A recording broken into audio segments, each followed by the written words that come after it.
हम सबके जन्म में मूल रूप से भूमिका किसकी है?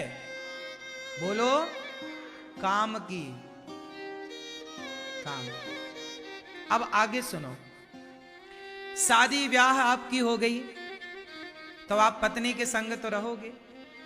तो पत्नी के संग यदि आप काम का प्रयोग करो तो गलत नहीं।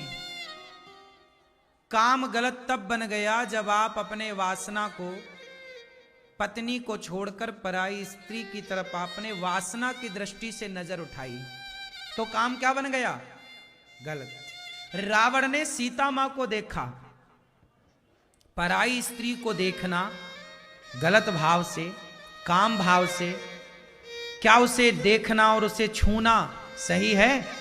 आप अपनी पत्नी के साथ रहिए ना। शादी ब्याह इसलिए तो होता है, शादी कर लो, विवाह कर लो, पहले ब्रह्मचर्य का पालन करो, 25 साल ब्रह्मचारी बनो, ब्रह्मचर्य का पालन करो, अपनी शक्ति को, अपनी एनर्जी को ईश्वर की आराधना में लगाओ, पढ़ाई लिखाई कामयाबी में लगाओ, अच्छी प्लानिंग में लगाओ, और इसके बाद विवाह करके अपने पति अपनी पत्नी के संग प्रेम से काम का प्रयोग करो।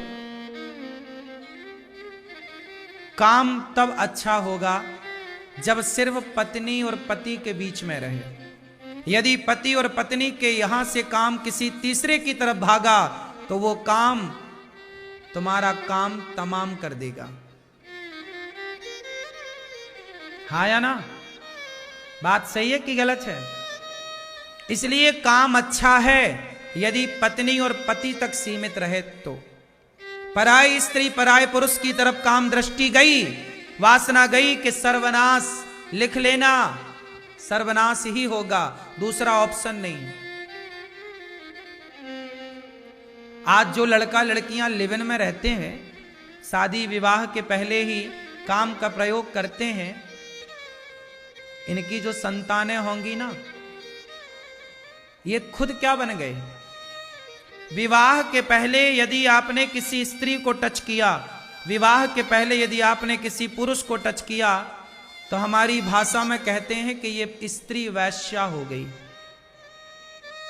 क्या बन गई ये तो विवाह के पहले वैश्या हो गई, पराये पुरुष के संग रह चुकी ना। पुरुष भी पराई स्त्री के संग रह चुका, मतलब वैश्या हो गया। पुरुष को भी वैश्या ही कहते, उसे जार पुरुष कहते हैं। सामान्य भाषा समझो तो वैश्या शब्द प्रयोग है इसके लिए।